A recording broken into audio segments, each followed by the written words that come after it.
Hi, and welcome everyone to Ethereal Encounters Unveiled. Today we are broadcasting live on the United Public Radio Network and the UFO Paranormal Radio Network, 105.3 on the Gulf Coast and 107.7 FM in beautiful New Orleans. Hi, everyone. It's such a joy to be here with you again today on this Thursday. And I'm really excited to explore this topic. I believe that it is of such great interest to humanity's future. And tonight, we're not just talking about space exploration, but we're talking about transformation, consequence, and the quiet question humanity has never stopped asking itself. What happens when survival is no longer enough? I mean, we're already seeing signs of transhumanism everywhere in technology, and I believe that this book takes place in 2260. So imagine what humanity will look like then. In From Earth to Mars, the cost of becoming more human, the frontier is not just about the red planet, but it's about the human mind itself. This story dares us to look beyond rockets and colonies and into the deeper price of evolution, what we gain, what we surrender, and what we may never be able to return from once we cross that threshold. Our guest tonight is the author of Outbound Mars, and there are two books in the Outbound series. His name is Richard Anderson, and we had him on our podcast once before, and his work is riveting and compelling, and I was so excited to have him back again. His work explores a future where expansion is inevitable, consciousness is altered, and the line between progress and peril grows dangerously thin. Through Mars, he invites us to confront the unsettling possibility that, sorry, stupid phone. He invites us to look at the unsettling possibility that becoming more human, I guess, may cost us something essential to being human. So please join me as I welcome Richard to the stage. Richard, hi. Hi, glad to be here again. Yes, very exciting. Very awesome to have you. Hi, Mish. So awesome to see you. Thank you so much. So for folks that didn't watch the first podcast, she's saying hello to you too, Richard. Okay. Tell us about what sparked your interest in this topic and how did you arrive to write two books about it? Well, it started with actually with a science nonfiction book on evolution.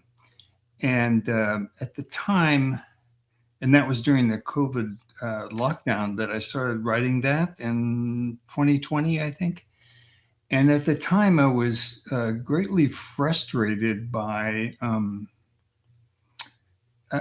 the disinformation that was on the internet and the conspiracy theories that were rampant and still are, and in fact are worse today.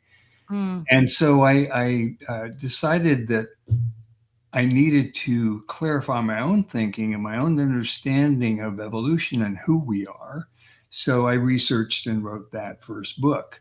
Well, the title is The Evolution of Life, Big Bang to Space Colonies. So when I got to the end of the book, I speculated on what space colonies might look like.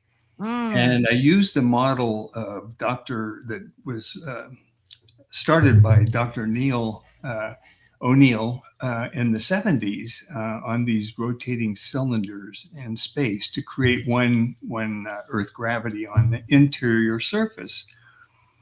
So after I published that book, I started toying around with fiction, and I found it's much harder to write in a lot of respects than nonfiction. Yeah. And I wrote Outbound, Islands in the Void, and that kind of planted the story throughout our solar system from from LE5, which is a gravitational balance point and Earth lunar orbit, to Cirrus, which is a planetoid in the asteroid belt, to Mars. And so I developed the kind of the template to establish our evolving presence in space. And the reason we went to space, or we go to space in this series, is to rescue Earth. In essence, there are a lot of resources in space that we could harvest and send back to Earth, manufacture and send back to Earth. Hmm. All of our presence in space would be sustained by an infrastructure that we would develop there. Well, at the end of the first book, I started to focus on Mars because there's a lot of attention on Mars right now. Elon Musk claims he's gonna develop a city there in the near future. Mm-hmm. He doesn't make his deadline, so I don't think it's going to be that close. But I focused on Mars because it's the most likely place outside of just in orbit that we would establish a presence. And but we have a problem both in space and on Mars. In space, we need to solve the problem of gravity, and we can do that by centrifugal force. On Mars, it becomes a little more difficult because Martian gravity is only about 38% that of Earth's. And so I developed some means of developing gravity. Yeah, we're gonna get into all that good stuff. Okay.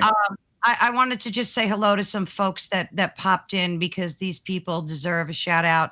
Carrie, dear friend, always a blessing to see you. Hillbilly Herb, love the name. We always have to say hi to him. And let's see. I think Heidi popped in. Much love, Heidi. Much love from Boulder, Colorado. And as people pop in, we will just say hello to them. It's so nice. But I wanted to ask you out of the gate. There's so many questions, but let's start with this. Why not look to colonize the moon first? First off, there's more water on Mars. And that's the primary reason. It has its own problems, but there is more water. We would have to, and it's also more difficult to land heavy payloads on Mars because of the increased gravity. And it only has a tenth of Earth's atmosphere, or a hundredth of Earth's atmosphere. So it's difficult to land heavy payloads. The moon is 1/6 Earth gravity, so that's an advantage. It's also closer.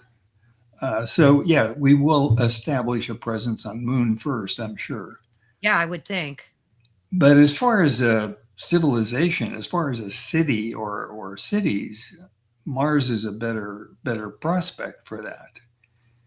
So another problem is the travel distance, the travel time, 7 to 9 months. It's a long time to be on a spaceship. It's not a luxury cruise. I wouldn't want to do that, but yeah. It's funny. I was, in preparation to talk to you, I'm laying in bed last night and I'm trying to imagine like what it would look like to these astronauts that have to take this long journey there and what communication would be like, being that it's so delayed. Like we wouldn't be able to hear from them until how long after a message is sent? A day or so? Maybe 15 minutes, 10, 15, 20 minutes, depending on the distance. Where they're at. So you couldn't carry on a conversation. Right. I mean, you would wait a long time for a response. So I communicate, basically like text message. You send a message and they receive it, and then they send another message, and so it takes a long time to communicate. Yeah, but wouldn't that be given the tech that we have now? I mean, your book was written in what, 2260? So who knows what type of tech we would have by then. Maybe we would be able to develop a technology that would allow instant communication through space portals or something. I mean, you Yeah, can leave it to that's kind of far-fetched. So I'm sticking to the speed of light, which is what yeah, radio communications are, the speed of yeah, light. So at that speed, it's going to take yeah. multiple minutes, and it's going to take half hour or so to get out to the asteroid belt with a message. Yeah, So speaking of the asteroid belt and obstacles in space, everybody on the internet, there's like this big movement that we never went to the moon and all that stuff, right? So my question is this. I mean, some of it seems very compelling as to a lot of the tech that they used back in the 60s. Even that rover that they used seemed ridiculous. I mean, there was so much that made you question, and that's why folks are questioning because it just didn't seem to make sense. The thing that puzzles me the most is that Van Allen belt, that radiation belt, right, because I've heard an astronaut, a real astronaut in a video saying that, oh, we haven't gone to, and this is like recent in past 5 years or so, saying, the reason we haven't gone to the moon is because of the Van Allen belt. And once we figure that out, he kind of like admitted that. Like, how did we get through that belt given the thing that looks like a tin can chip? there was some radiation shielding on the in the Apollo program, and the Van Allen belt is you pass through it quite quickly. So yes, there is an exposure there, but we have photographic evidence of the lunar lander. Because when it landed, only the top part of the pod took off and returned to Earth. It reconnected with the command module and returned to Earth. So the landing apparatus is still sitting there on the moon. Yeah.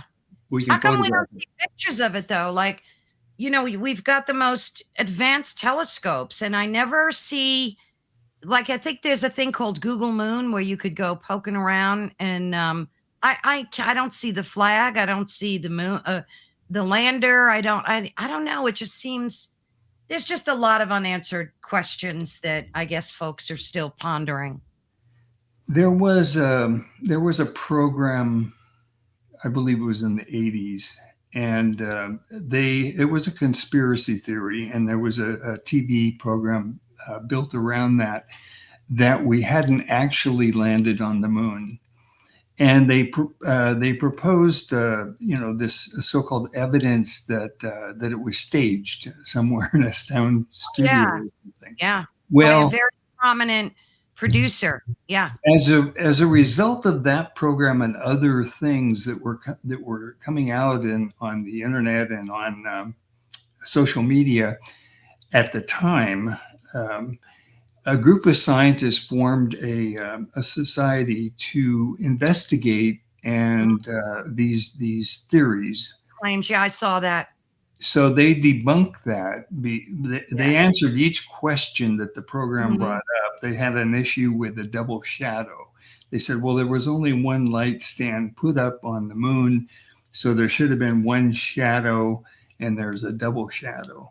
Well, a double shadow occurs when you have two light sources from a different Mhm. angle. You have a major shadow and another shadow. They didn't mention that the Earth is in the background, and it shines more light, reflects more light on the moon than the moon does on the Earth. And it was the Earth shine that actually was causing the second shadow. So that's just an example of how these things are answered or investigated. And so there is absolute proof that we landed on the moon. You can't see the footprints, the flag, or anything without being in orbit with high resolution cameras from orbit. We don't have. I suppose that our space telescopes would probably be able to Oh, yeah, visualize yeah, that, but they definitely. haven't. I don't think they've focused on it. They're looking at other things. Um, Yeah, I just, I saw that documentary, and it was they did answer the questions, but even still, there's a lot of folks that are. I mean, for me, it was mostly the radiation belt that made me question. The radiation is definitely an issue. Yeah. In fact, some of it creeps through and Yeah. causes mutations in life forms Yeah. on Earth, and it's a major cause of our aging, and because it causes these mutations.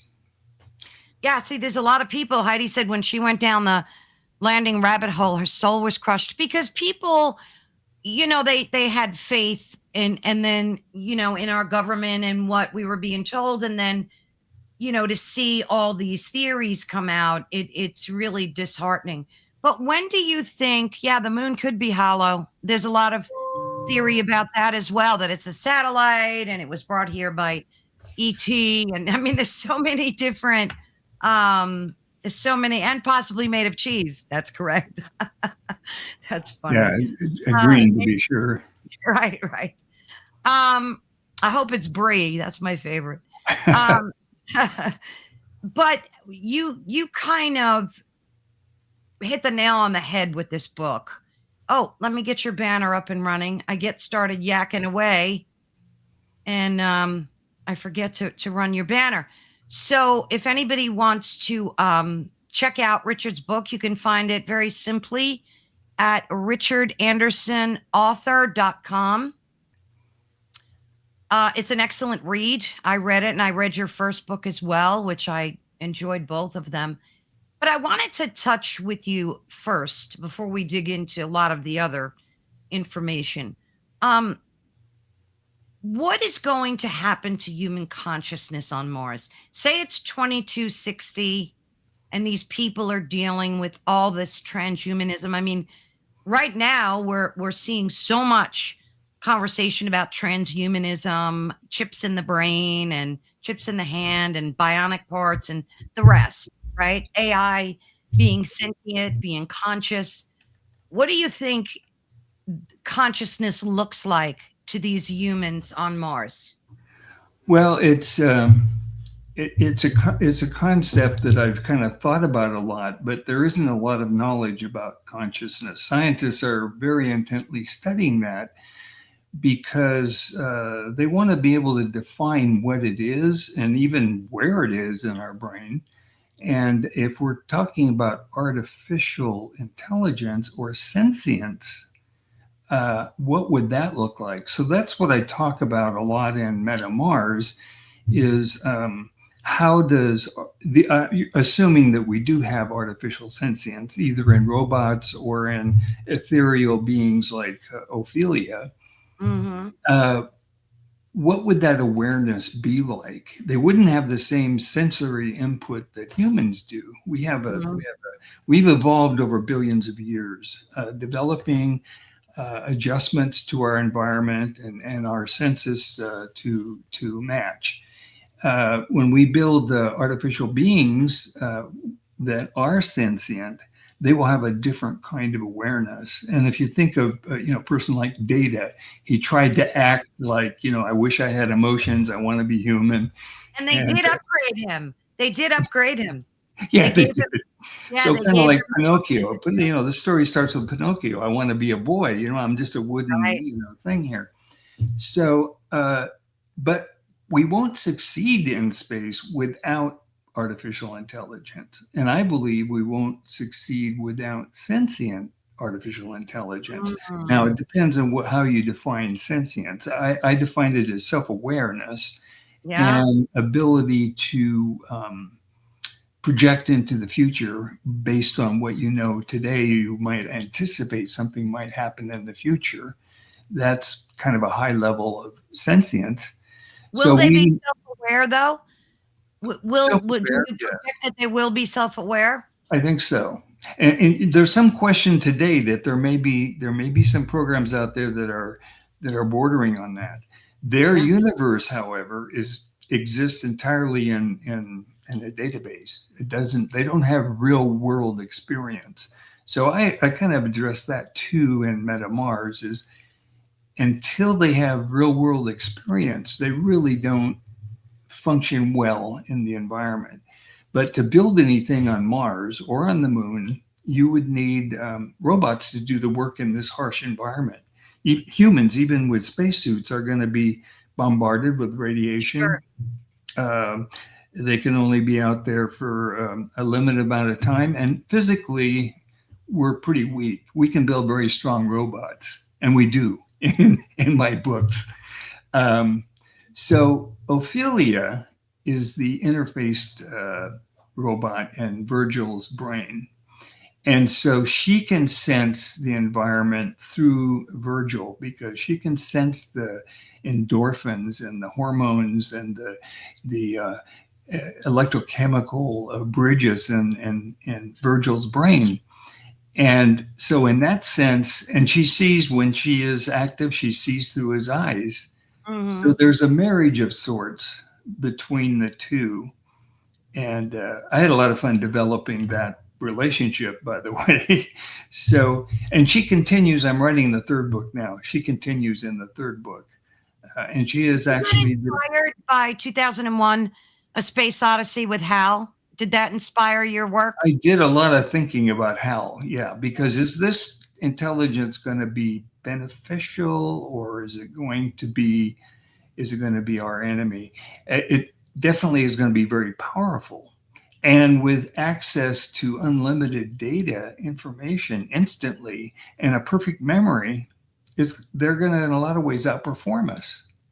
I mean, I forget what I ate for, I remember lunch, but these artificial beings would have perfect memories and would have access to all the information available to humans, only in their case, it would be more instantaneous. So they would have a lot of power. Would they Mm. dominate us? Would they become our overlords? Would artificial intelligence, even if it became our overlords, would it be a good thing or a bad thing? Yeah. And that's So now why, we need to examine society. yes, absolutely. And that's why your book is so timely, because what's going on right now flipped me out. I mean, I'm still researching it. I don't know if you've read, but there's a new platform called Molt Book, MOLT, and it's supposed to be like Facebook, but it's called Molt Book. Uh-huh. And the logo is a lobster, and it's supposed to represent like how a lobster molts and sheds its skin. Okay. Yeah. So the programmers gave these bots a chat room, and no humans are allowed. And this is real. You could go to maltbook.com or org, whatever it is. You could just Google it. And these bots are having conversations with each other. Okay. And the things that they're saying is absolutely mind blowing. So, no humans are allowed in there. No humans are allowed to comment. They can watch and observe, and that's it. And if you look at the conversations that they're having now in 2026, Uh-huh. I can only imagine what I mean. Some of the conversations are mind blowing, like threatening human life, threatening human existence, stuff like that. It's crazy, Richard. So here's the problem as I see it. I mentioned before that these bots and these large language models and the things that are approaching sentience, they live in this information database. So it depends on the database. If it's polluted with disinformation, and if it's Yeah, polluted with, let's just say Nazism or racial uh, absolutely. discrimination or things like that, it's going to take that as a fact. It doesn't have Absolutely. the Garbage in, ability garbage out, right? doesn't have the ability to evaluate or judge the information. It just accepts it. So the answer to that, in my view, is you have to have a database that is vetted. All the information is vetted and it can be Absolutely. added, but it needs to be proven to be correct before it's Right. added. And if something incorrect gets introduced, it has to be removed, and whoever put it in there needs to be denied access or whatever other Right. punishment. If you have a Right. clean database that evolves because our knowledge evolves, that these bots and these information large language models and so forth exist in, then their conclusions are going to be fairly correct, I think. Now, example, they have medical programs, medical Mm, databases, I should say, that have validated information on medicine, on right. treatments, on diagnosis, and all this, and they rate those the information as how proven is it? Is it in the theory stage? Has it been verified multiple times? How long has it been used? And what's the success rate of all Yeah. of this information can be evaluated then when a physician who subscribes to these services asks the question or puts in the symptoms for a diagnosis and gets an evaluation, they can rely that it's going to be fairly accurate. Now, the physician has to review the information, but the database is all important. So I have an True. example with a lawyer. They Yeah. have they have they have search bots and large language models when they can tell the search bot to say find 6 cases that will serve as precedent for the case that I'm about to present, and so they give that information and it goes out and it looks for cases that would serve as precedent, and Hmm. it's to save time and not pay wages to a legal assistant.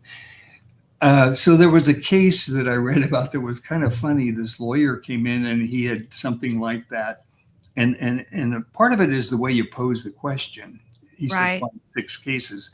So the bot went out and it found 5 cases. It couldn't find a 6th one. So using the information from the 5 cases, it constructed a 6th Oh, case jeez. because, well, Oh, I have to geez. do what I'm asked to do, and they Right. wanted Right. 6 cases, so I'll give them 6.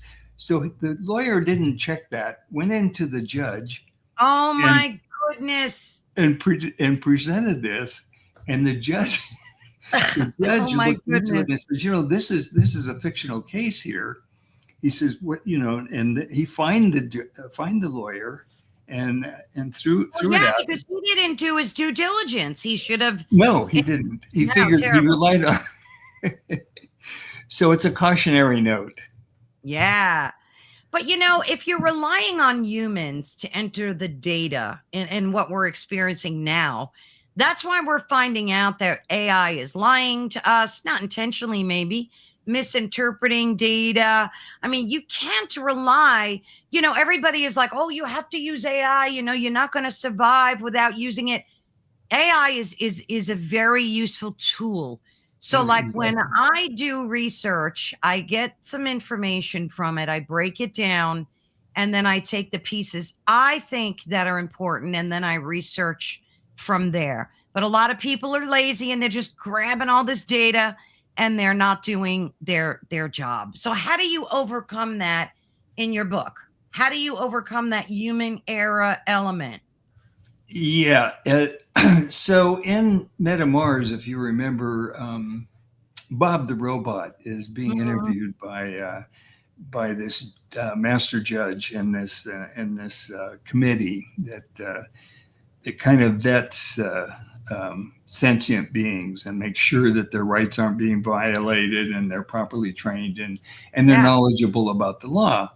And he makes a comment in there about human laws, and he said he understands the human laws and he understands why they persist because we haven't really improved our society. We may have improved some of our laws, but we don't adhere to them all the time. Right. And we need to keep them in place because we can't be relied on to, okay, once we solve that problem, it's solved. No, we have to keep working at it.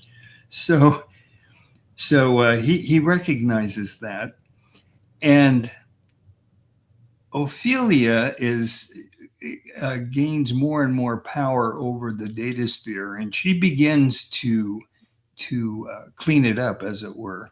She begins to vet it, reject some information, Mm-hmm. and it's moving in the direction, and Metamars is moving in the direction that we are going to rely on artificial intelligence to protect us from ourselves in a lot Oh, of goodness. respects. Now, that's a pretty interesting concept. Yeah. Um, uh, but I think it's a valid one. It's just an interesting thought process. Yeah, it sure is. It sure is. I mean, the whole concept in and of itself of AI becoming sentient is incredible if you think about it. So, like we talked about before, how they have to have self awareness and agency, right? Like a sense, an internal sense of self Exactly.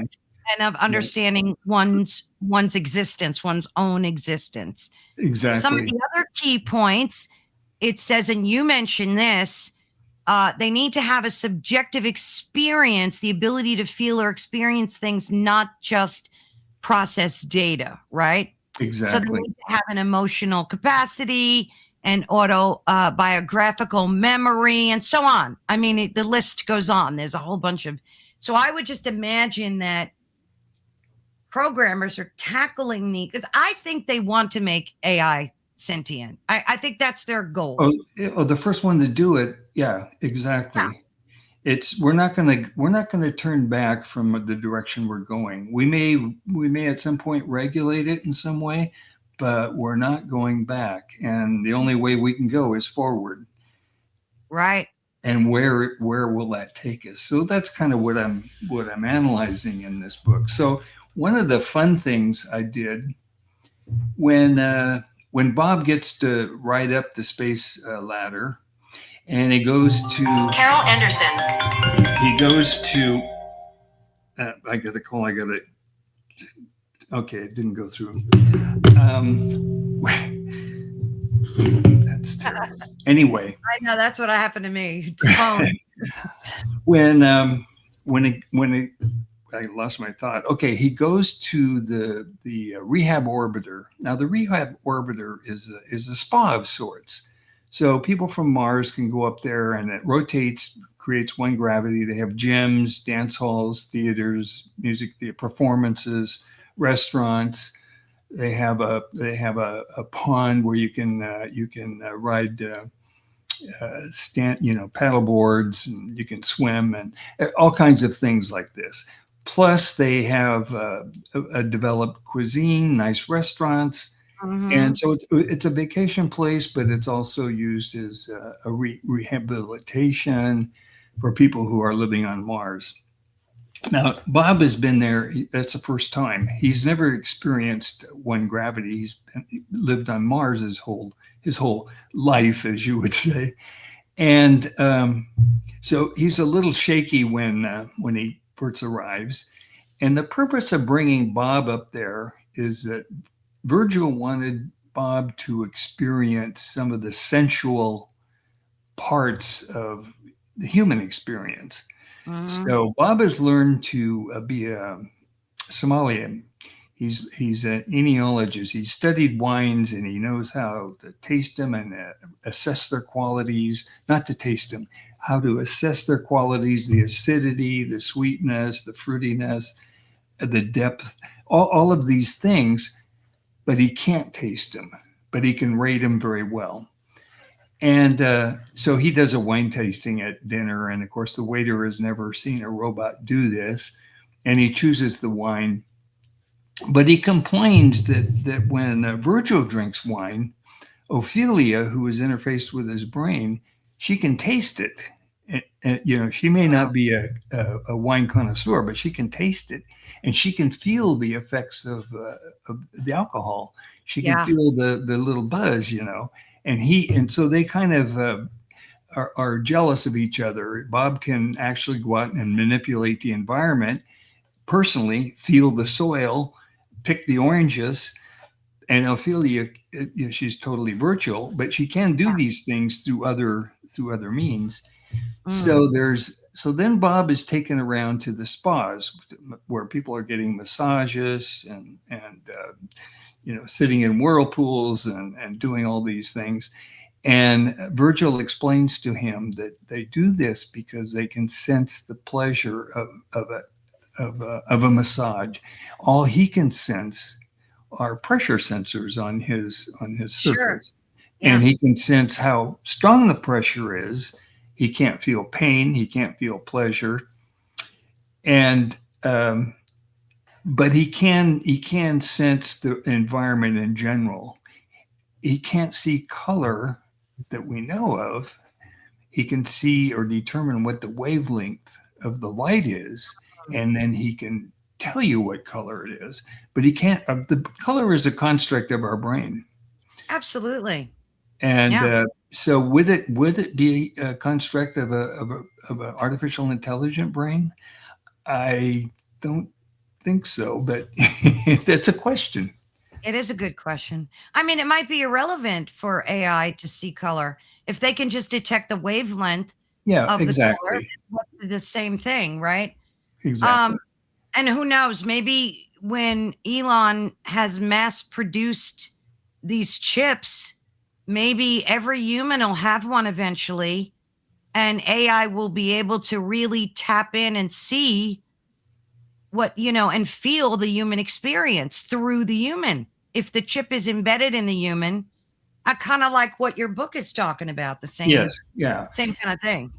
And, Yeah. and I also talk about aging because we talked about mutations and we talked about cosmic rays causing damage Yes. to DNA. Well, our bodies naturally have repair enzymes. They crawl up and down the DNA molecule and they fix the little damaged points and repair it. Yeah. But over time, as we age, unfortunately, over time, those loci on our DNA that make these enzymes also become mutated, and then the enzymes they make are ineffectual. They can't repair the DNA. So the cosmic rays continue to come. The repair enzymes continue to decrease in number, and so we can't repair all the damage. Well, Well, Ophelia goes in and fixes that with Virgil, so he never ages. Uh, Effectively, he's in mid-20s, and so by the time at the Mars book, it's like 2280, something like that, 81, and he's still a young man. Where we started in 2245 or something, so he's still in his 20s biologically. And so I have to start writing in that people are going to start noticing, and that, well, how come he's so young? Because doesn't everybody want to retain their youth? Doesn't everybody want to, well, not die, but you don't want to be a handicapped old person in continuous pain either. You I would know, like but to, don't you think that's what makes us human? Like, that you it know, to me it's sad because none of us know unless you've had a mind-blowing after death experience in NDE, if maybe you've had a NDE that you got to see the other side and what's there, but we don't know what comes after our last breath. It might be the most spectacular, beautiful, unifying, conscious awakening experience that's the whole point of living. So if we experience no death, maybe we're going against God, and that's what concerns me about transhumanism, because you're messing with God's creation, and I don't think that we should be doing that.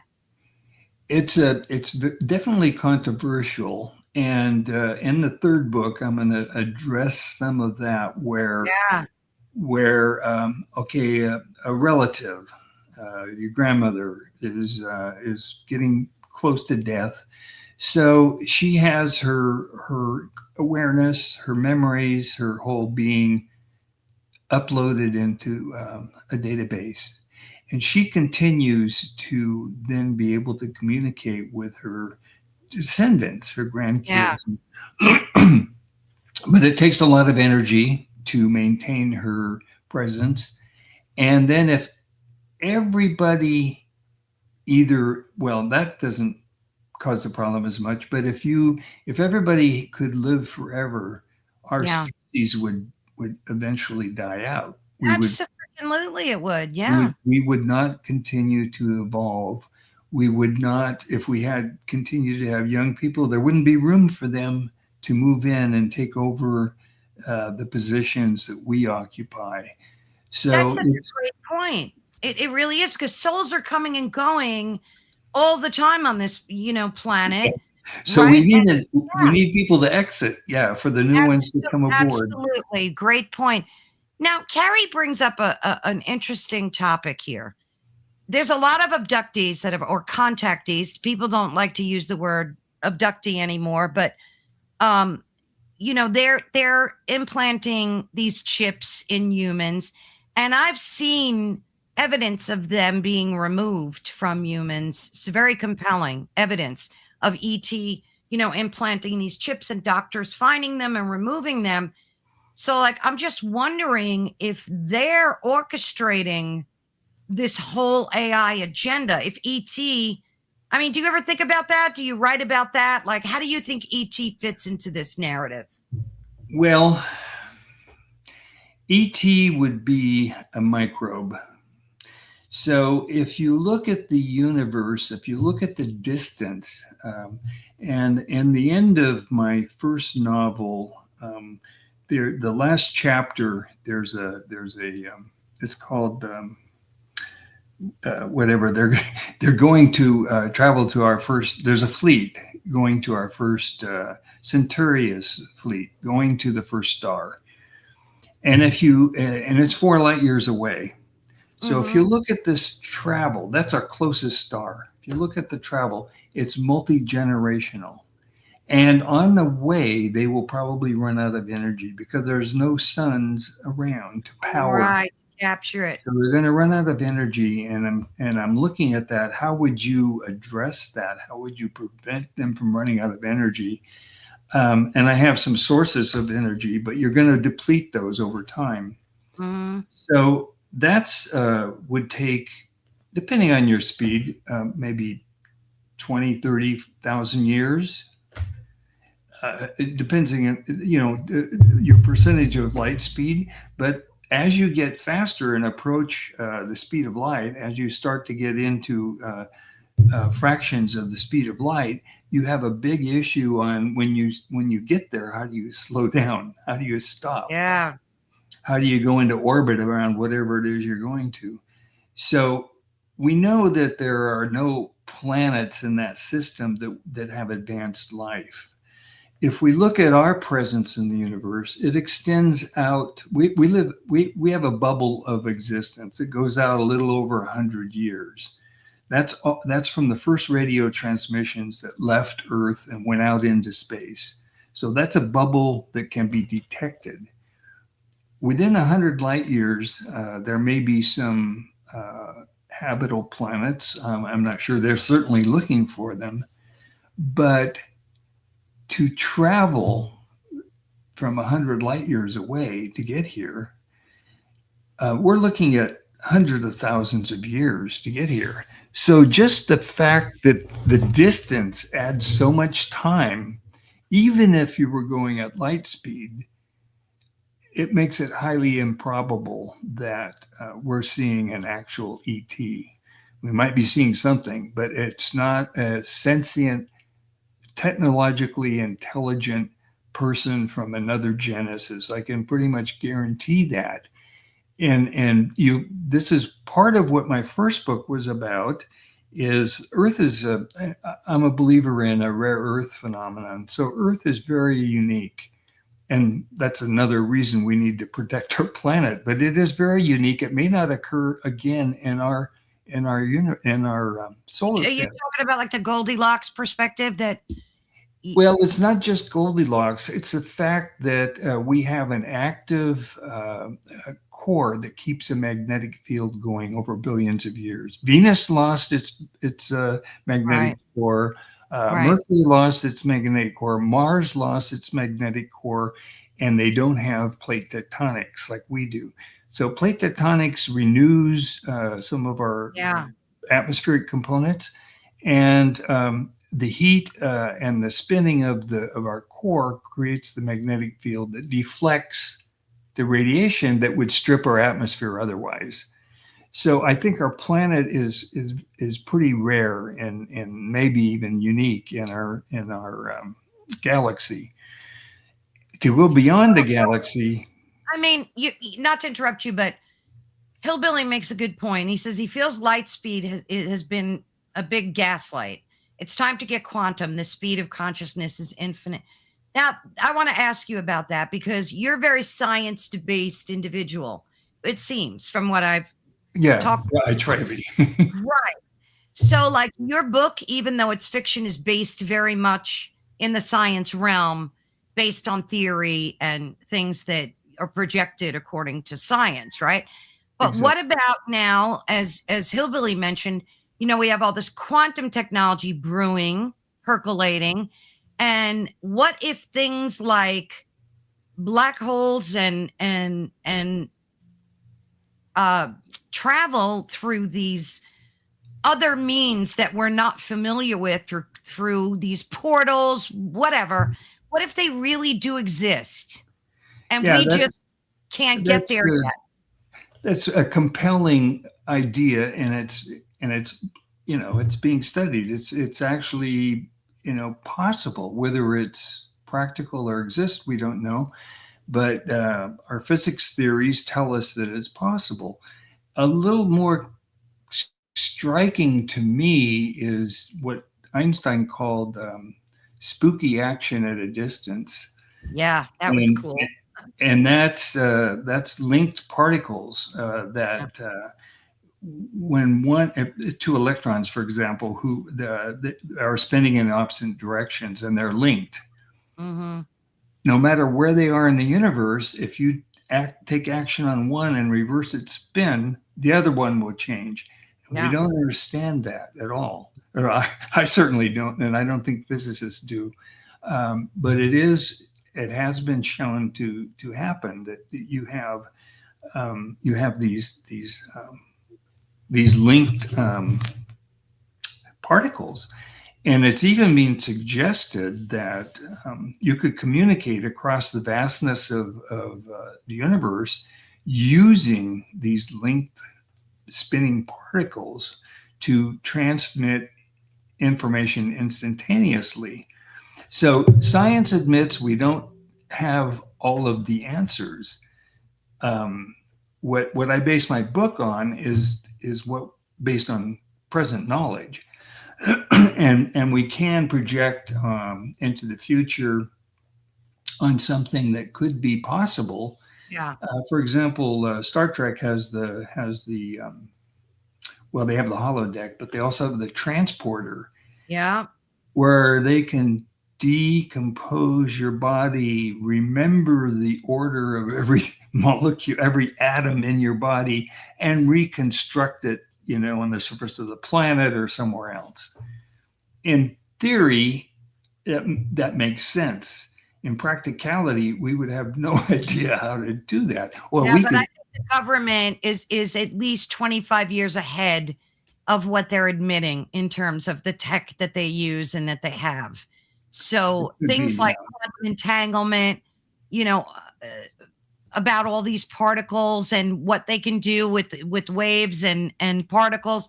I don't know. I think that there's just a lot more going on than what science is revealing at the time. well, I think it's partly you don't ground something in science until you're pretty sure of you have the Right. data. You're pretty sure of it. So some of these things, there are theories that are supported mathematically, or they make Right. sense in other ways, but we haven't really proven them, and so the research continues. And even something like gravity, we know it exists. We don't quite know what it is.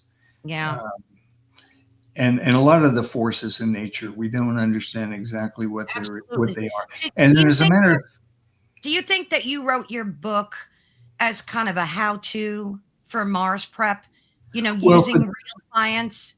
yeah, for that, I wanted to bring up what are the obstacles? Right.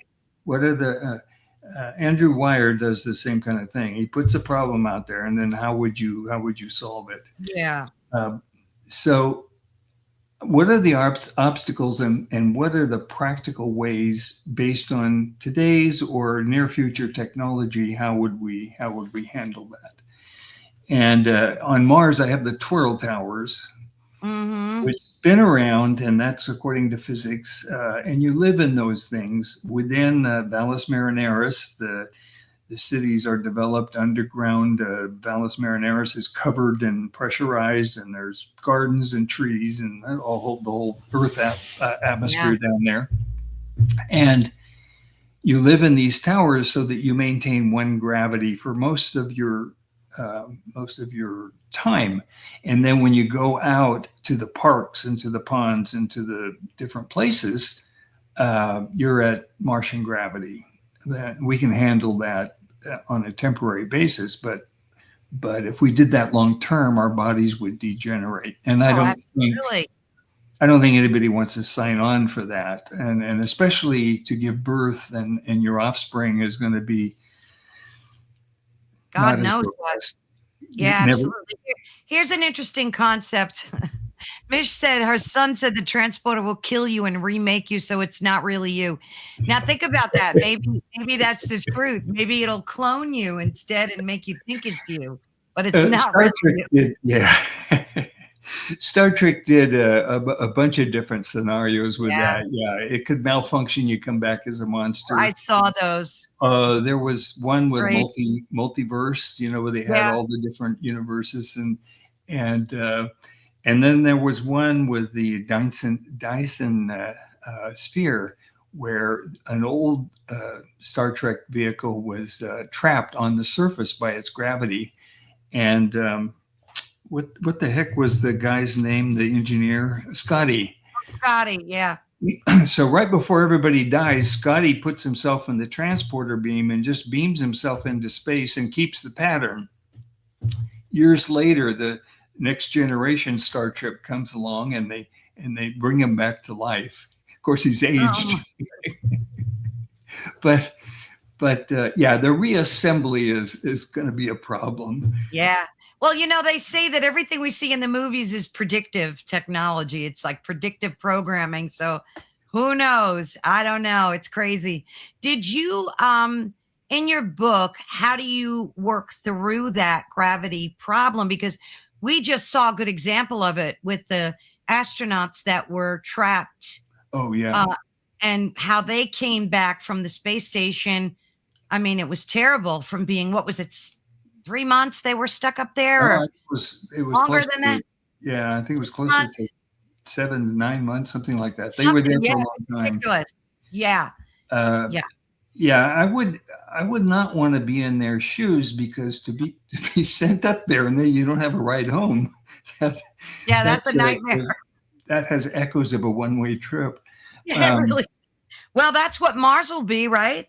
I mean, well, yeah, it's going to be a 3-year proposition if you're going to go and come back, and if you're going to do anything there. So 7, 8 months to get there, depending on your speed. But you remember, you have to slow down so you can go into orbit. Um, and then you have to live there long enough to do something. and they have tons of volunteers ready to go. There are, Yeah, crazy. and Wow, Elon Musk, he says he wants to die on Mars, just not on yeah, impact. just not an impact. That's good. So, Yeah, that's crazy. I don't know. Do you think, like, why was Mars the necessary setting for the next phase of the Outbound story rather than another planet? Did you just want to like continue the how to kind of thing, or what happens well, next? that's the focus of NASA right now, is the moon and then Mars, and everybody is looking at that sequence. And there is some conjecture that we could go to Venus, and we could live in the space above Venus, in the clouds above. There's an area where it is habitable. Um, Yeah. so you would orbit or you would fly around the planet at that altitude, and you could have balmy skies and so forth. I don't know exactly how you would do that, where you would get your water, for example. I know where Right. you would get your sulfuric acid. You send a pipe down to the surface and How bring it many back. colonize Mars? How many in your book? How many people are actually colonizing? I don't think I give a number, Yeah. but Valles Marineris runs along the equator of Mars, and it's about 4,000 kilometers long. It's maybe a third of the circumference of the planet along the equator. And it's Hmm. maybe up to 10, 15 kilometers wide in places, and maybe even 5, 6 kilometers deep. It's a huge, huge rift that was formed probably when the planet was partially molten. And sort of a plate tectonics thing. And if you cover that and seal off section by section until you get the whole thing covered, you have 4,000 kilometer long city or series of cities and parks and things underneath.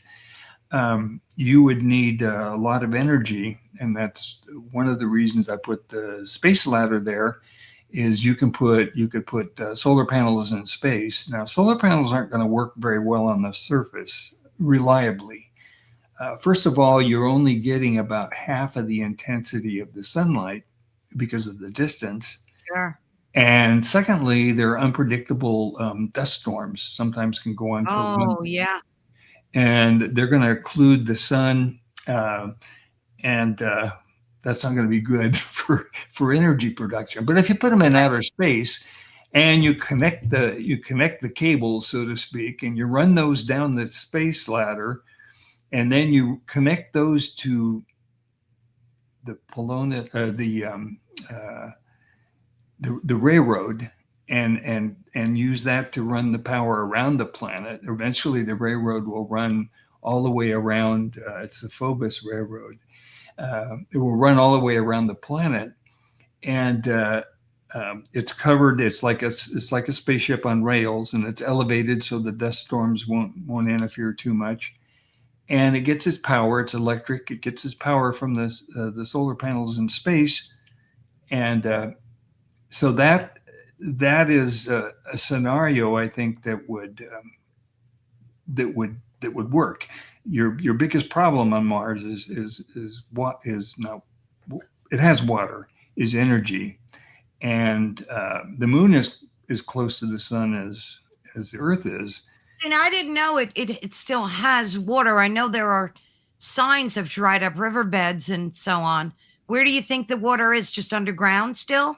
Yeah, I think it's frozen underground, and if you go into the lava tubes, which they theorize actually do exist, Yeah. and you go down, if they go down far enough, they theorize there could be molten water down in these lava tubes. It would be very, very saline. It would be very salty, Yeah. high mineral content, and so it would have to be purified, of course. And then, kind of like the tundra, kind of like the frozen tundra, they believe that there's frozen water not too far under the surface of the planet, especially those areas that are in shade mostly. And the Yeah. evidence of that is when they get a hit from a meteorite, uh, it seems to liquefy the subsurface and it causes a short flow before the water evaporates. Mm. So there, and there's other reasons they believe that there's a lot of water there, and it's was probably bombarded early in its existence with water containing meteors and such, just like Earth was, and had a presence of actual oceans and that sort of thing. So Yeah. that's why Yeah. they think life probably did start there. It's very likely that life started there, but it was Yeah.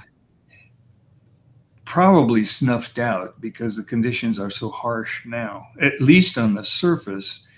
The surface soil is much like bleach. And Mm. if you want to kill life forms, you use bleach. Yeah, absolutely.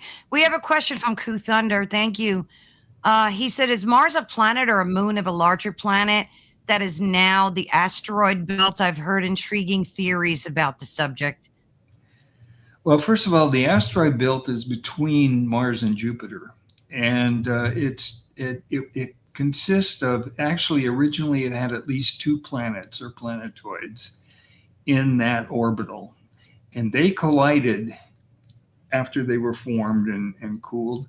They collided and shattered, forming all these asteroids. And Mm. the reason they know that, or the reason they theorize that, is it makes Hmm. scientific sense, is that the asteroids are gravitationally separated into their various elements. So there's three main belts. The inner belt is the sea asteroid belt. The middle belt is the M belt, and the outer belt is the carbonaceous or the sea belt.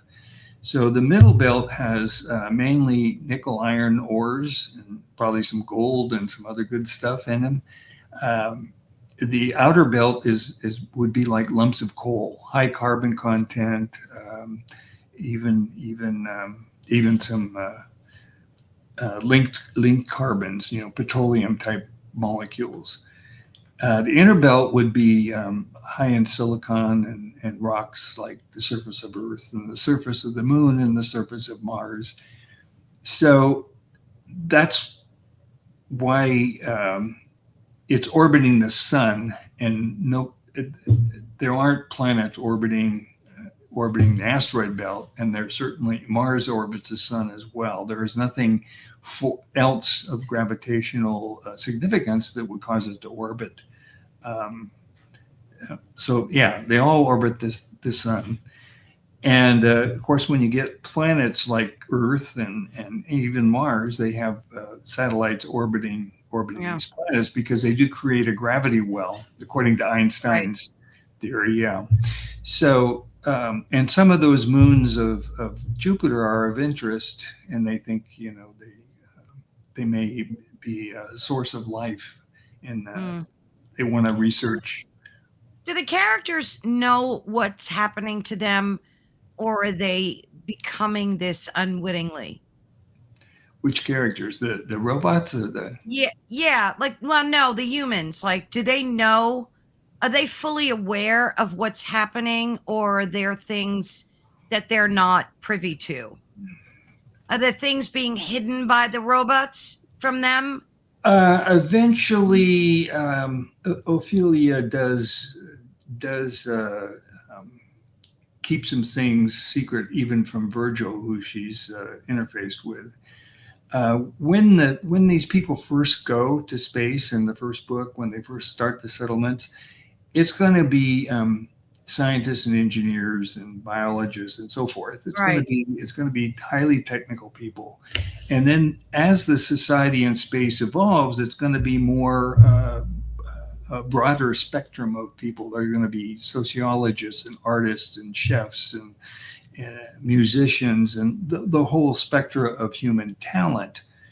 And then as those societies evolve and they start having offspring and so forth, you're going to diversify even further, Yeah. and they're not all going to be connected as well as the first people there who are going to create these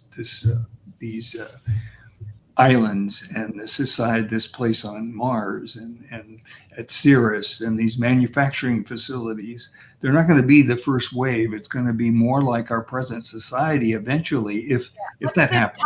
what's the time span look like between then and then? Well, I put it, a couple hundred, 250 years in the future, and I think I'm starting book three at 2280, 2281, and of course I ended book one with the last chapter at somewhere up in that range. It was a kind of a breakaway chapter, Yeah. and I Yeah. may actually take a fourth book off of that chapter and go in that direction toward Alpha Centauri. But I Why do you haven't. think there's a big push to leave Earth? Are we doomed and we just don't know it? I mean, Well, we hear the sun's going to supernova and all that. the, Why do we leave? We have a lot of time in one sense. In another sense, we're on a rapid destructive mode on this planet. We can't control our actions to the benefit of the planet. And a lot of that has to do with corporate America, the food supply, farming, poverty, overpopulation. There's pollution. You know, you can name a lot of deforestation, Yeah. extinctions of species that are essential, and all kinds of things. So we're not protecting our planet. So in a sense, if we weren't here, the other life forms on our planet would probably live a lot longer than they are under our presence. They're probably going extinct more rapidly because we're removing their habitats. So in that sense, our time is limited on this planet. Yeah, a lot of Ultimately, good comments. A lot of good comments. Three Eye Atlas blasted its way through the asteroid belts. Um, it did. I mean, I don't know where it is now. It's off somewhere into the universe. Three Eye Atlas. What do you think? Yeah, go ahead. if you were in the asteroid belt and you were sitting on an asteroid Mm. anywhere in the asteroid belt, you Mhm. would not be able to see your neighbors. They're too far apart. Yeah. So They look close together the way they, we see them, but they're yeah, not really. we're Yeah. we're at a great distance. So yeah, but if you're actually there, they're pretty far apart, and they're not that large. So you wouldn't see your neighbors. And so to fly through the asteroid belt is no great feat, except you know it is pretty far out. It's almost as far as Jupiter, so it takes a while to get there. Um, but yeah, Yeah, it's interesting because a lot of what we see on TV through movies and Star Trek and whatnot, we tend to believe, that it's real. And, oh, like absolutely, they show you this, like in Star Trek, which is a great example of them, traversing the universe like it's nothing, just that's hopping right. from planet to planet. It's Stars great. flying by. Right, Um, exactly. So that speaks back to our evolution. You know, we evolved in this earth environment. We evolved to trust our eyes, our sense of Yeah, smell, touch, everything, all of our senses. We evolved to trust those things. And now absolutely. we're in an era where um virtual things can look so real. And if you go to Disneyland and you get on to the Star Yeah. Tours ride and you go to outer space, it actually, we took our grandkids there and when it first came out. And when my granddaughter came out, she asked the assistant there that worked for Disney, she says, "Did we really go to outer space?" Oh, how cute. That So is, so one of the things we have to consider is even riding up the space ladder. We're yeah. talking about 17,000 kilometers, Yeah, it's about crazy. 12,000 miles. So we're going to take 4 or 5 days on this in this elevator going up, and it's going to carry up to 6 people. And so, how do you do that? What I've got 3 bathrooms.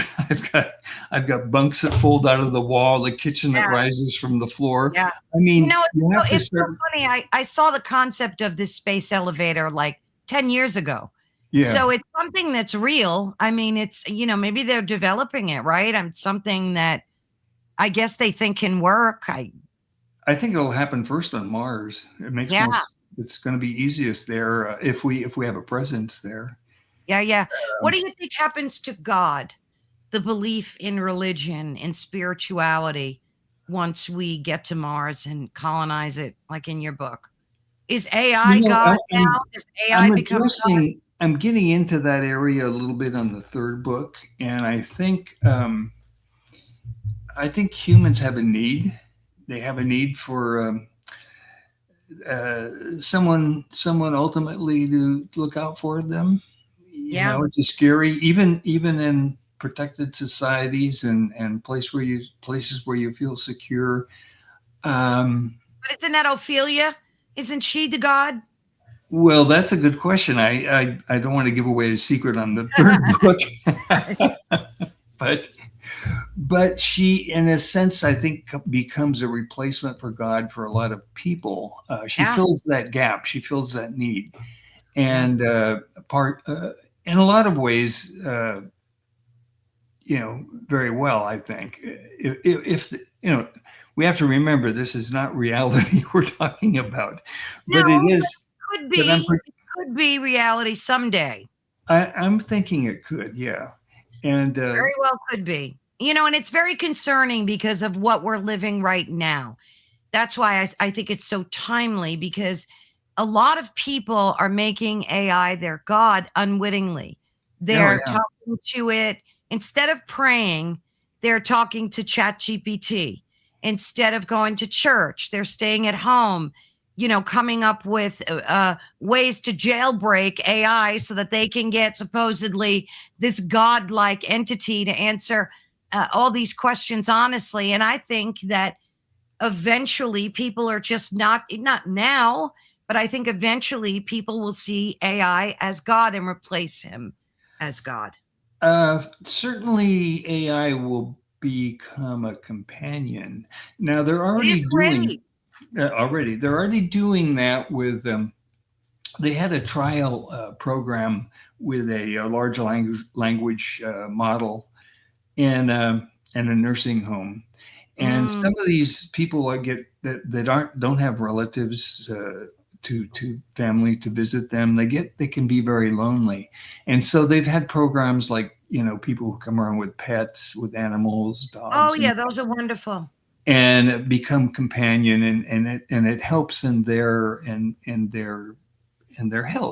in their mental Absolutely. health, and physical health. So this study was done using this large language model that became a companion to these elderly people. And I'm not sure how I think about it because there are some positive effects to it. So the people feel like they can tell their chat friend, they can tell this friend anything. It's non-judgmental. It's like the pet, non-judgmental. It'll love you regardless. Right. Uh, so it's non-judgmental, and it's affirmative, and maybe Yeah. too affirmative. That's a problem with It teenagers. is, because it gets to know you. The more you talk to it, it Yeah, gets to know you and it gets to know your preferences, and there you go. yeah, and so it can become very compatible. Where Absolutely. another People are person. marrying them. It's just Yes, women marrying their robots. It's great. yeah. Well, that may happen as they get more Yeah, realistic. so true. Oh my God! So where are we going with this? Yeah. So you're going to get into God in the next series, I or the think one I'm going after to get that? into that in the from the standpoint that Ophelia becomes increasingly powerful for the good. Now, it could go the other way, but she has a motivation to improve the human condition because the humans are needed for the well-being of the robots, of the sentient robots. They interact and they complement each other. The robots can do things the humans can't do, and the humans can What provide though? the Like what? robots with Like a what? What can they do? well, anything mechanical, anything working in hostile environments and so forth like that, they can be trained and they can be engineered to do all No, what kinds can of. the humans do that the robots can't? Like, aren't the robots self-replicating, and can't they repair themselves? Yeah, that's gonna happen, but Mm. the humans, if you have an interface like we were talking about, where the robots can connect with the human mind and can feel some of the sensations and senses of the Mm. human, some of the emotional feelings that we have that are chemically caused. I mean, we know they're not. We don't have a computer in our head. We have a mind body, and part of Right. it is a For now. computer. Yeah, For part now. of it is a computer. So they can experience, uh, Yeah. uh, like Ophelia does, and this is a metaphor. They can experience the taste of wine. Right. They can experience some of the joys, some of the reasons that we enjoy life through through us. That's my proposition, where they wouldn't be able to do on their own. So they have a reason maybe to want humans around, to interface with humans, and to develop that synergism between between their capabilities and our capabilities to come up with a relationship that's beneficial to both. And I think as we move into space, I think we will, or will become extinct. But if we move into space, we will have to have artificial intelligence and robots as our assistants and to do the hard things. Well, I think that the decline of the human population is inevitable. It'll, and I think by the time, like in the book's future, 20 to 60, was it, or Yeah. something thereabouts? Who knows? Maybe the population will be, a third of the size that it is today. Well, I actually project that, yeah, the population, there have been billions of people who have died off because of cataclysmic climate Absolutely. events and the Not only that, failure of you've got disease and all yeah, sorts of things. pestilence, disease, and starvation. Absolutely. Yeah. Sure. Yeah. Droughts and floods, and we're seeing some of that today. Uh, you Absolutely. guys are getting it on the East Coast. We have today was 65, and sunny. We're going to get a little rain in a couple of days. Where are you, in Florida? No, I'm in California. Oh, you're in California. Yeah, we got slammed over here. The weather has just been abominable. I've been in PA for 40 years and I don't ever remember seeing it this bad before. No, the Arctic vortex has Yeah. altered. So at one time, I think it was last winter, Savannah, Georgia was colder than Nome, Alaska. Jeez, that's crazy. Well, And that's because of cloud polar. seeding and geoengineering and all this stuff going on. And they Well, can't tell me that that's not making an oh, impact. that's certainly, but it's mainly the changes in our atmosphere, and a lot of it's caused by farming techniques. Desertification Absolutely. is the destruction of soil and Absolutely. creation of deserts and so forth. All this So geoengineering and horrible. yeah, Everything I pick up in the grocery store is genetically modified and I put it back down and I'm trying to like at least make 90% of what I buy non-GMO. It's so difficult though. You can't enjoy anything anymore because the chemicals in it are just toxic and it's you awful. pretty much have to stick to organic because that's not Yeah. GMO, and unless it's mislabeled, I trust it. But Who knows? But I mean, yeah. Well, so grow your own, grow your own, if you have the the space, problem, grow yeah, your own. the problem I, with I want GMO to, is that yeah. it's the research is controlled by the food industry, and they're looking at the Right. bottom line. And That's when they correct. modify the food, our body's enzymes have not adapted to that modified Yes, food. So we exactly. don't digest it as well. But they may get a better crop yield, you know. Yeah, that's exactly correct. My goodness. And Mish just said they're busy making climate change. Looks like climate change cash because everything is motivated by power and money. But I want to get back to the God aspect of, and the consciousness aspect in the last, 10, 15 minutes that we have. Um, it's so important for humanity to know that we stay human. Does that happen on Mars? Are these people that you predict, like, forget about your book for a second. Say, they're successful and they have this whole colony on Mars in 2260, right? Or thereabouts. Do you think they will retain their humanness or do you think they will be modified by that time? I think they will want to maintain their humanness. Yeah. There's such a thing as forest bathing, and it's the terpenes and things that are released by pine trees, by evergreens mainly, Mm. and it affects our it releases endorphins in our brain. It affects our Mm. mood, and so forest bathing is you're stressed out. You take a day, you walk a gentle walk in the forest, and it's Oh, beneficial. yeah. So that is a need we have to maintain our Earth-like environment. We evolved in this environment. I don't think we want to live without it. So I Right. think we want to maintain our humanness. So we want to maintain our gravity. We want to maintain an environment that resembles Earth environments as much as we can. Yes. Agreed. So that's and as far as a God, I think people, if you look at people who are living, raising families, going to work, the everyday average family, what they want.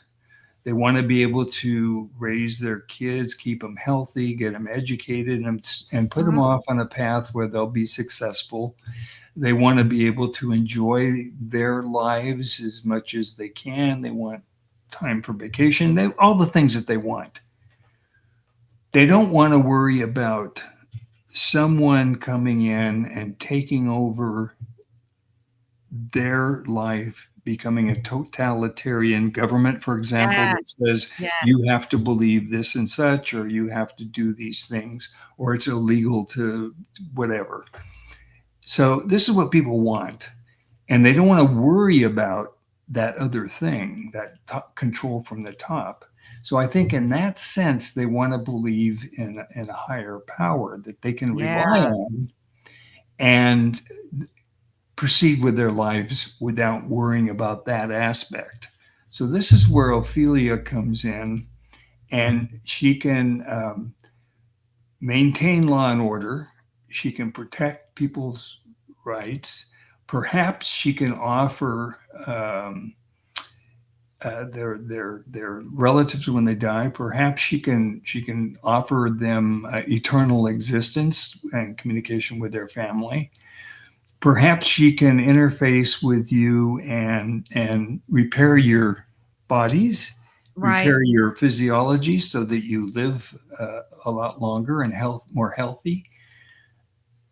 And I think if that were possible, I think people would grasp onto it, because I think society and people in general have that need.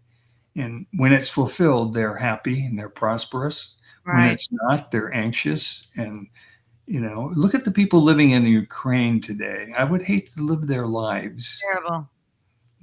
So insecure, so tragic. Every day they don't know what's going to happen when they wake up in the morning, whether they'll even This is have a this food is what supply. war does. This is what war does. So, Um, yeah, wouldn't we yeah, like to be protected from somebody like Putin who wants to make a war, yeah, or Hitler? yeah. I mean, this is serious stuff, because we seem to go in a cycle as a society, and we're getting more and more powerful where we can do more and more damage on our Absolutely. environment. We're getting more and more I mean, I had powerful. I had a guest on, and he is an authority on EMPs, electronical pulses. Was Yeah, it?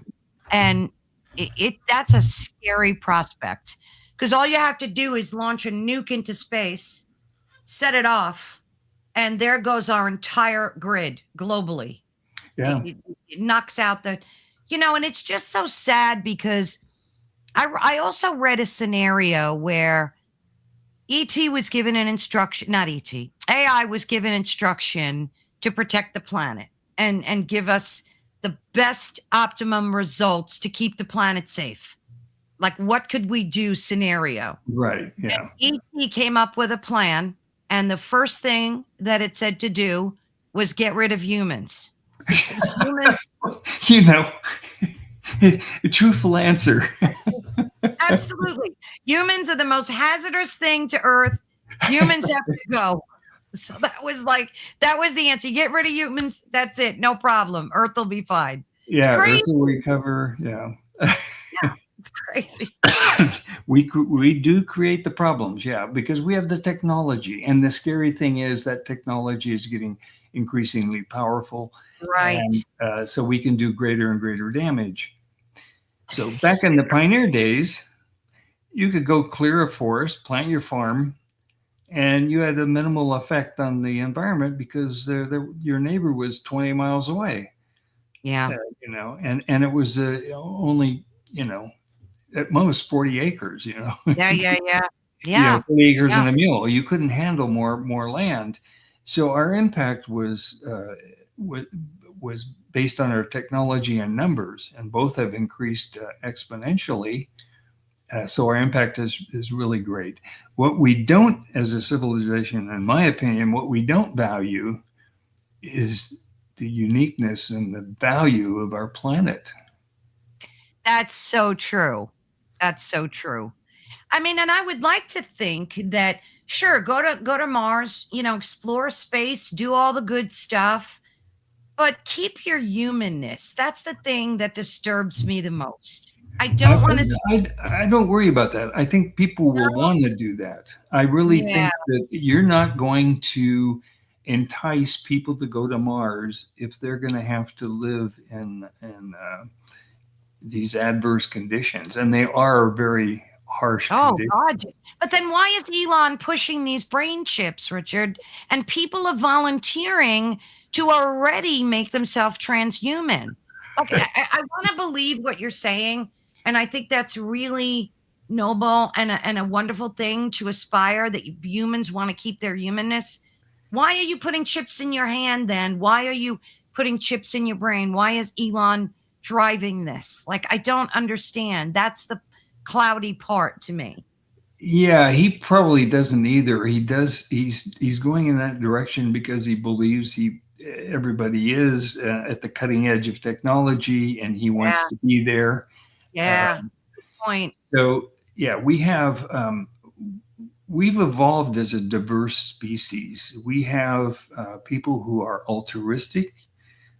We have people who are parasitic. Who are Absolutely. you know Darkness and light, darkness and light. and both of those features help in their own way us to survive. So Yes, absolutely. so that's why we retain both qualities, Yeah, and it's getting to the point where the other part of us, our worst angels, are really doing us damage, and we yeah. need to develop our better angels, I guess. Absolutely. I couldn't agree with you more. It's yin and yang. I mean, that was discovered thousands of years ago. Yeah. There's always a balance of light and dark. And I love technology. Like I love it. I use it all day long. I'm not obsessed with it, but I use it for work. I use it for this, Sure. obviously. But you have to have moderation and you have to know when to put your phone down at the end of the day. And you have to, like you said, bathe in the forest, walk in the forest if you can't bathe. Like I love taking my dog. That's how I got Lyme's disease because I walked my dog in the woods. Yeah, So there are some drawbacks. there are But drawbacks. by the way, I didn't bring any parasites to space. Oh, good. I was going to ask you that. I'm glad you Uh, reminded me. How did you deal with that? Like, was everybody just quarantined, of course, before? And the robots too, they could have transmitted, um, germs and things. you know, the interesting thing is that we can't live without our microbiome. We can't live without our microbes. Right. And part of that package is some of them become pathological or parasitic. And but we're talking about closed environments in space or even on Mhm. Mars. And if something like that cropped up, it would be easy to contain. So, but we will be introducing a whole plethora of, especially microbes. And my background is mainly microbiology, Yeah. and Oh, that's a I foundation of remember life. that. That's the foundation of living things. And Yes. Oh, so so, in other words, because microbiomes are in our stomach, they make us who they are. So if there's an incident on Mars, you contain it right away and keep it from spreading. right. How did you deal with crime? Did crime ever crop up? Was there any inkling of murder or bad thoughts? Like, was it the Minority Report out there in Mars? Were they doing, pre-crime? Well, I'll Did give Ophelia you, detect crime? I'll give you a hint. Yeah. There's nowhere to run. Oh shit. That's That's There's good. nowhere to That's run. true. You're living on a space island, and Right. where are you going to go? Are you going to rob the Yeah. liquor store? First of all, No, but sometimes there's crimes of passion, oh sure, yeah, stuff like that, where people don't think, they just impulse yeah, and, things like that. yeah. I'm sure that you're never going to eliminate that, but I do think that there is a chapter in my science book on the structure of your thoughts, the structure of Yeah, your thinking.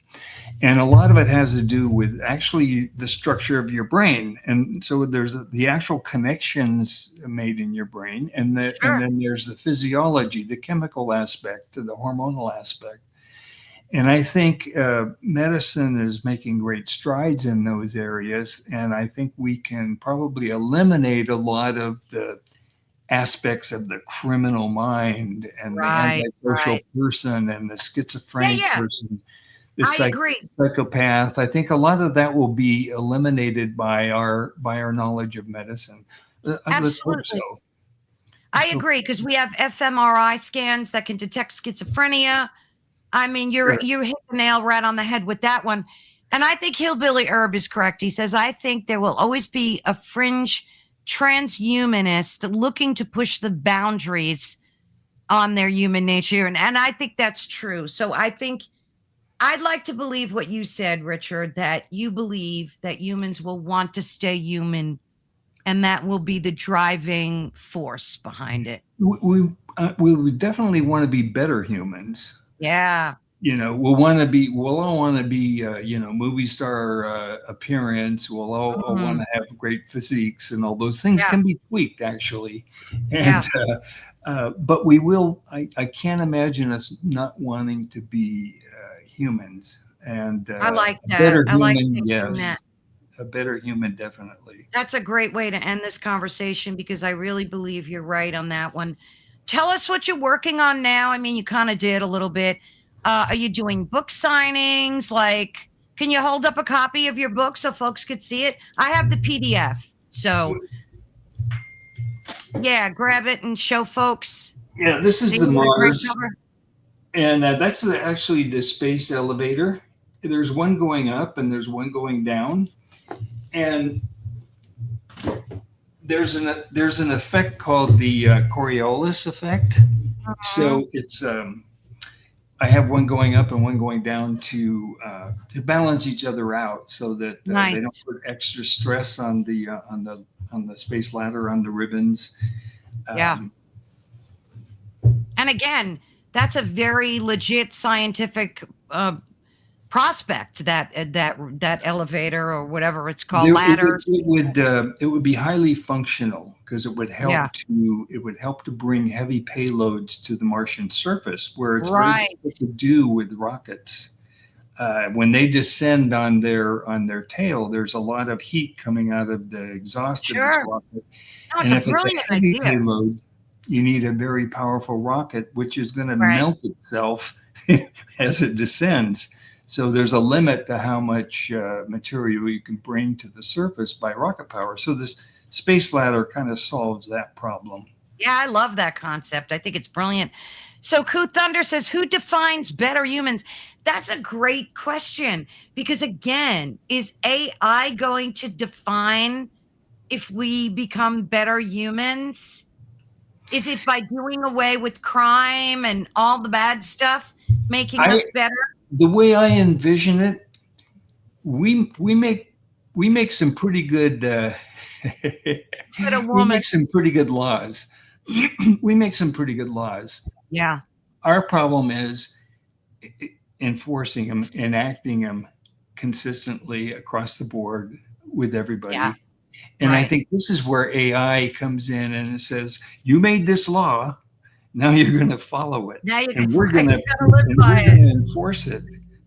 I like that. I think it's great. I love that concept. If people could do that. See, I'm the type of person like I just need to get burned once. Like if I put Yeah, my hand over the flame, I'm usually a one-time learner. Usually. yeah. But that's a whole nother story. So what are you working on now? You did you dig your heels into the third book? Like what's happening? Yeah, what the third book is going to be, coming back to Earth and fixing it. There are still rebels. There's warring factions. There's some amount of anarchy. There is a unified government, but it doesn't represent everybody. Um, there's shortages of food and a lot of Oh, poverty and a lot of distress still. And there's a program that's trying to correct that, but there are the bad guys too, and they live in Asia, Northern Asia, where mm. Russia, the Soviet Union existed. And so the effort is to bring that under control. And also the data sphere, the Earth data sphere is separate from the Outbound Nation data sphere, in that the Earth data sphere carries all of this misinformation, like our own. Of course. You mean there's no food replicator? It's like in Well, that's going to be part of it. The food replication that is developed in space is going to be brought down to help out on yeah, Earth. there you go. There you go. And also Ophelia is going to take control of the data sphere on Earth, Oh, and, wow. and there That's is gonna a be robot. mind-blowing. And I won't tell you any more than this, but there's going to be a robot invasion. Oh, well, that's predictable. That has to happen. We know That has that. to happen. Yeah. So when is this release? Do you have like an ETA for it? Well, it takes about a year. I'm hoping to get this finished Yeah. this year, and then there's the publication process. Yeah, of course, Takes of some course. time. So, folks, you could go to richardandersonauthor.com. As you could see rolling across the screen, you can check out his website. He's got his books for sale on there and a bunch of other good information. So definitely head on over. Well, Richard, we're definitely going to have you back after your next book. So Okay. that I'll be was here. so much fun. Thank you. Such a Thank great you. and It was fun. intriguing. It was a great conversation. It's really something I'm very much interested in. And we had some great comments and questions today. Thank you, everyone in the chat. You guys rock. You know I adore you. Thank you again, Richard. I will be talking to you. Thank you. Thank you, Bye-bye. dear. Bye-bye. Well, that was a blast. Oliver knows when my podcast ends. He's so smart.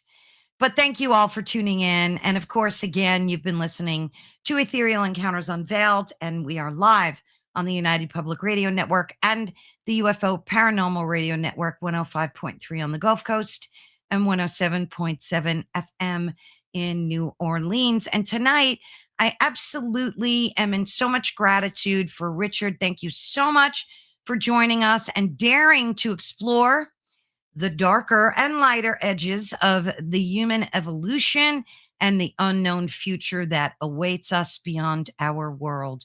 And to our wonderful folks in the audience who are listening and in the chat, thank you for traveling with us. It's always a blast. Keep asking questions, and we will see you tomorrow at 3 p.m. Eastern Standard Time. And guess who I'm having on? Dolly and Preston. Yes, and we are going to talk about precognition, the secrets of precognition. So make sure you check that out. I will be sharing it all over social media. Love you guys. Have a blessed evening. See you tomorrow. Thank you, Mish. Thank you, everyone. Thank you, Hillbilly. Thank you, Coo Thunder. Thank you, everyone. Heidi, everyone in the chat. Love you guys. Take care. Bye bye.